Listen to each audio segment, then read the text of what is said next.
Hello everybody, it's Djere back again with another video. Alright my tennis friends all around the world. Novak Djokovic, after 3 hours and 45 minutes, despite the back against the wall, despite the knife under his throat, despite going down 2-0 down in the score, he came back for the 8th time in his career and won the match in 5 sets and is through to the 4th round at US Open 2023 against Laszlo Djere, his Serbian countryman, which he actually almost lost against in last year's Belgrade, I believe, where Laszlo Djere was almost beating Djokovic. He came only 2 points away in defeating Novak Djokovic in that 250 class tournament, and Novak in the end defeated Laszlo Djere in 3 sets in last year's Belgrade Open. And in this year, Laszlo Djere took Novak Djokovic to the brink, gave Novak Djokovic all he could, and really threw the entire kitchen sink towards Novak Djokovic, and actually was the better player the first 2 sets. He won the first set 6-4, he won the second set 6-4. He was the better player the first 2 sets, let's be honest. And why was he the better player? Many people around the world believe that serve is maybe the most important shot in tennis, which is not true. If that was the case, Isner would have won Grand Slams, Karlovic would have won Grand Slams, Querrey would have won Grand Slams, Kevin Anderson would have won Grand Slams, to mention some big servers throughout the years. Neither of them has ever won Grand Slam titles, despite having huge serves. So, of course, having a good serve helps you, of course, but that is not the most important shot in tennis. What is the most important shot in tennis, what is the most important asset in tennis, I should say, is being really good from a baseline. Let's be honest here. Take a player like Nadal. He has won bloody freaking 22 Grand Slam titles with a weak serve. Nadal's serve is not even top 20 ever best serves of all time. It is not. Novak's serve, who has a better serve than Nadal, of course, but Novak's serve is not even the top 10 best serves of all time. It is not. And Novak has won 23. He has the most Grand Slam titles of all time, 23 Grand Slam titles. Nadal is second on that list with 22 Grand Slam titles. And Federer, he has 20 Grand Slam titles. And in Federer's case, yeah, he had a really good serve. Better serve than Nadal, better serve than Djokovic. But at the end of the day, Federer was not a serve and volley player. He was a baseline player. An aggressive, offensive baseline player. A la Nadal, a la Djokovic. But more offensive than Nadal and Djokovic. He was going more for his shots. He was pulling the trigger more. He played a more low percentage tennis than Nadal and Djokovic. So, even in Federer's case, he was not, look, the serve helped him winning a lot of majors. No doubt about that. But that was not the biggest reason why he won 20 Grand Slam titles. So my point is, to be a good tennis player, you need to be great from a baseline. You need to have forehand and backhand, which majority of tennis players nowadays have, my tennis fans around the world. They have both forehand, they have both backhand. They can hit forehand and backhands. When it comes to returns, there it is a difference. In returning game, not many tennis players have great returns. I will be honest about that. Returns is extremely good, is extremely important in tennis. Look, take one player like Hubert Hurkacz. He has a great serve. Just to mention him, he's a great example. He has a great serve. He has horrible returns. That's why he has never won a major. That's why he's not even going deep in majors. That's why I didn't even have him on my top 8 favorite list. Because he doesn't do great in majors besides Wimbledon. Australian Open, French Open, US Open, he doesn't do great. When he does great in majors, it is mostly only on Wimbledon and in best of 3 sets matches.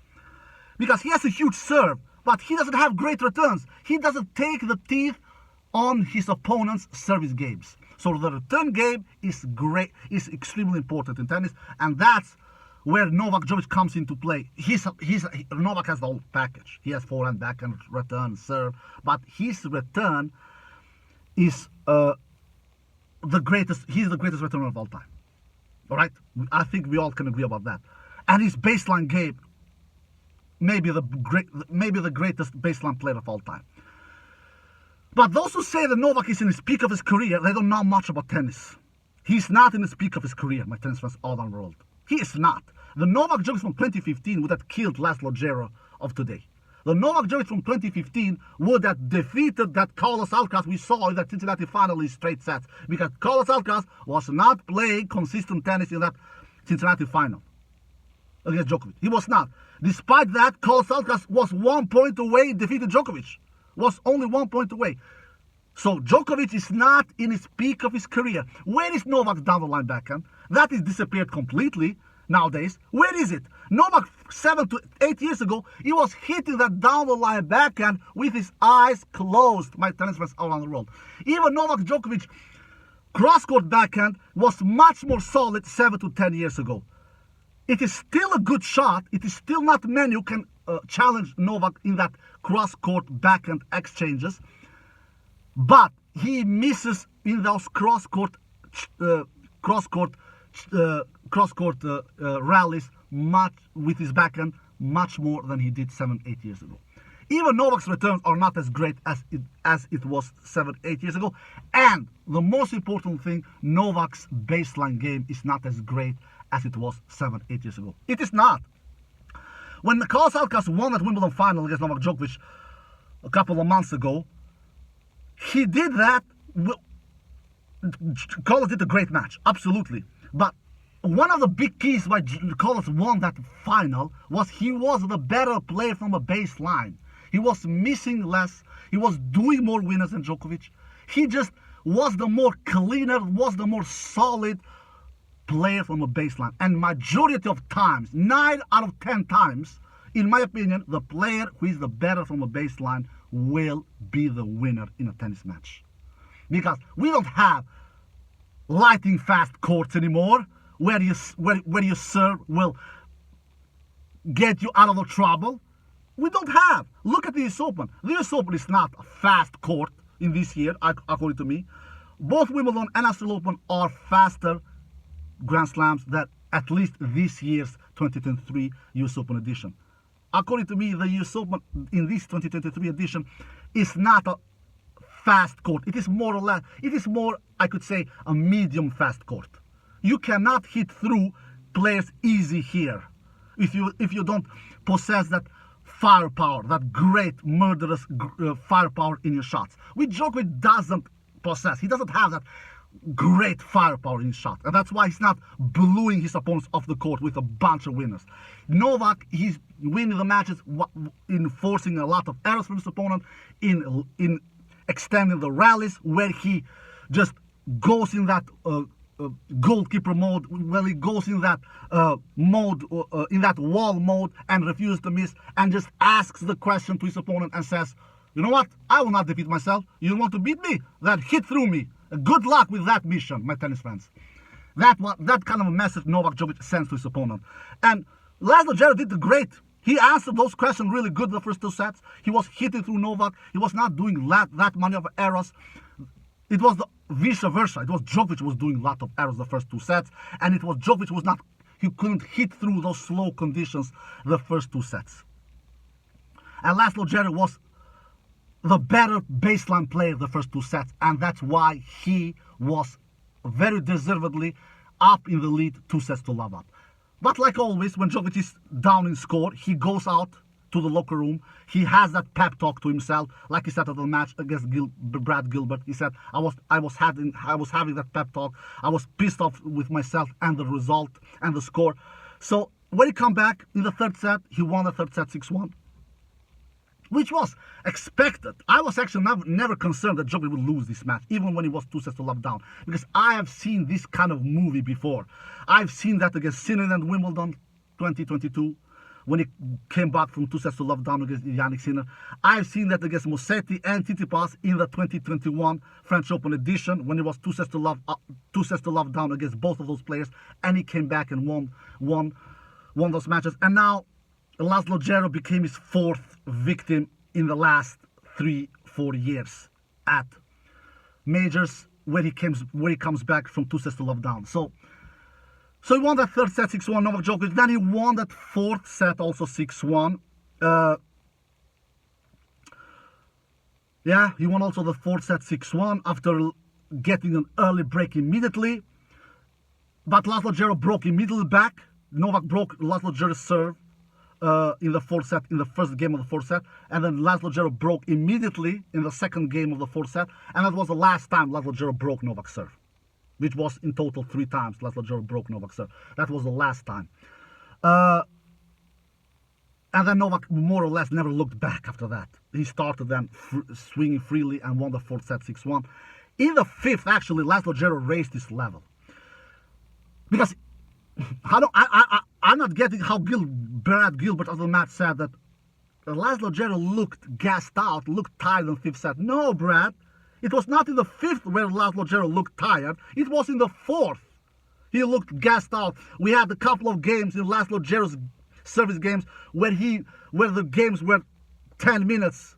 One of the games was 10 minutes for sure in Laszlo Djere's service games, and one was 8-9 minutes, something like that. So it was in the fourth set where Laszlo Djere was looking tired and gassed out and could barely hold his serve. In the fifth, Laszlo Djere actually raised his level and was broken only one time in that fifth set, which was not the case in the third and the fourth, where he was broken a couple of times. In the fifth, Laszlo Djere also actually was broken only one time, and in the beginning of the fifth set, Novak broke Laszlo Djere's serve. It was in the second game of the fifth set where Novak Djokovic broke Laszlo Djere's serve, and after that, Novak never looked back. But the other serving games in Laszlo Djere's serve in the fifth set, Laszlo Djere actually held his serve pretty comfortably. So he was not looking tired in the fifth. He was looking tired in the fourth. So that analysis from Brad Gilbert is completely wrong. Even Djokovic said that himself. It was in the fourth that he said that even though he maybe looked tired in the fifth, he didn't. It was in the fourth set where his level went down. He actually raised his level in the fifth. That was what Djokovic said after the match, which is completely right analysis. And Novak won that fifth set 6-3, and actually Laszlo Djere had one break point in the last game of the match, where Novak was serving for the match in that 5-3 game, in that 5-3 game, yeah. But Novak, after a 17 long rally exchange, and Laszlo Djere went for that down the line backhand. He missed that in the net, and Novak saved that break point. And then after that, Novak won that game 6-3. Talking about the long exchanges, that is also key in tennis, especially in these medium slope courts. We had over 50 long rallies in this match, over 9 shots. All right, over 50, 51, 52, 53, something like that. And in the beginning of the match, it was Laszlo Djere who was winning those long exchanges over 9 shots. It was him, and that's why he was 2 sets to love up in the lead. But as longer the match was going, and as longer the match was progressing, Novak was challenging more and more in winning those long exchanges. And in the end of the match, when the match was over, Novak won 3-5. I don't know exactly, but 3-5 more points than Laszlo Djere in the longer exchanges over 9 shots. 3-5. So because Novak started to play more solid, more consistent, raise his shot tolerance from the baseline, and just make Laszlo Djere do more unforced errors in the longer exchanges over 9 shots. And that's why when the match was over, Novak won 3-5 more points than Laszlo Djere in the rallies over 9 shots. Because we had a lot of those over 50. And that is also proof that the courts are not super fast. It is not easy hitting through on these medium slow courts.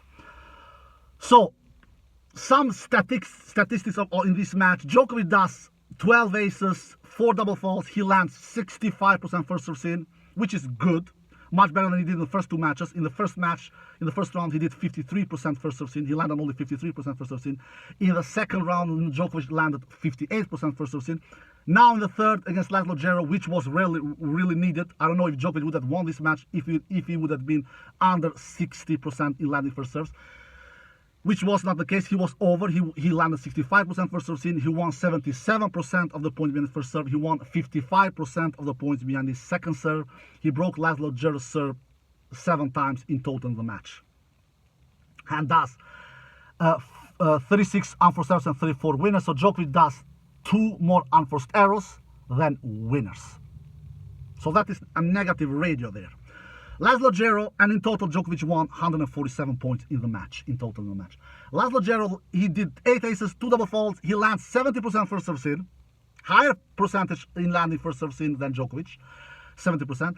He won 76% behind his first serve, which is good. Actually, 76% in winning points behind his first serve, 76%. The difference is here, the huge difference in winning points behind the second serve, where Laszlo Djere won only 42% of the points behind the second serve. There you have the huge difference here. Djokovic winning 55% of the points behind the second serve, Laszlo Djere winning only 42% of the points behind the second serve. Laszlo Djere did 42 winners and 58 unforced errors in total in the match, so he does 16 more unforced errors than winners.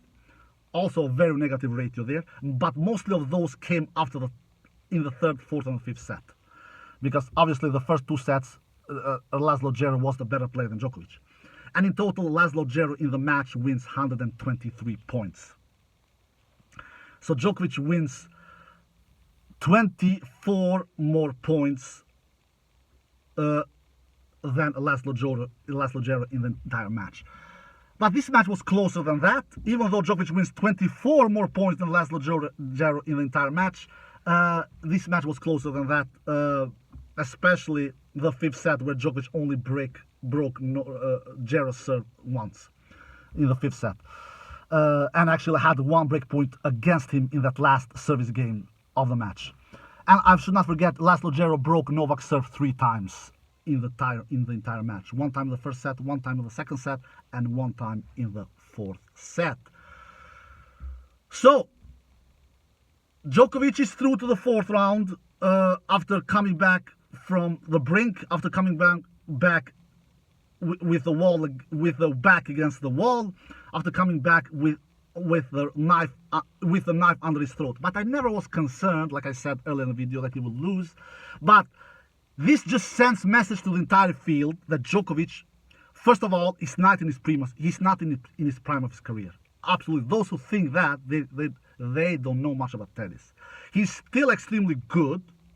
It is Novak Djokovic, after all, the 23 times Grand Slam champion, the most complete tennis player of all time that we have seen. He has all the shots in the book: forehand, backhand, return, serve, but all these things he doesn't do as great as he did in his prime year 7-8 years ago. Especially his down the line backhand is not as good as before. His cross-court backhand is not as solid as before. He misses more with his cross-court backhand, which much more than he did 7-8 years ago. His returns are not as good as it was 7-8 years ago. And ultimately, his baseline game is not as good as it was 7-8 years ago, because Novak Djokovic, in his peak of his career, it was only Nadal who could touch him from the baseline, and it was mostly only on clay, not so much off clay. Novak of this time, the 36 years Novak, we have maybe 3 to 8 players in total that can challenge Novak from the baseline. 3 to 8 players, which was not the case 7 to 8 years ago. So Novak is definitely not in his prime of his career, is definitely not in his peak of his career. Those who say that, because I have heard that many of people believe that, they don't know much about tennis. So this sends the message to the entire field that Novak Djokovic is very beatable. He will now face a Croatian player, a qualifier, who has won all his 3 first matches in this year's US Open in straight sets. And Goyo, his name is, 25 years old, I believe. And he has not even dropped his serve once. He will like his chances against Novak Djokovic in that 4th round. He will not be afraid. But of course, Novak Djokovic is the huge favorite, and I believe Novak Djokovic will go through. But a player like Alcaraz, in a potential final, 10 days from now, 1 week from now, he will like his chances. Oh, baby! That he will do. He will like his chances, my tennis fans all around the world, against Novak Djokovic. He will say to himself, for God's sakes, I just defeated the dude a couple of months ago at Wimbledon. I can defeat him again. I was 1 point away in defeating him in Cincinnati despite playing weak tennis. So Carlos Alcaraz will be a huge threat to Novak Djokovic in a potential US Open final between these two titans. So Djokovic will need a miracle, especially in these medium-fast courts, to beat Carlos Alcaraz in a potential US Open final. So guys, that's it. I hope you enjoyed the video. If you did, give it a thumbs up, subscribe, and see you next time. Peace.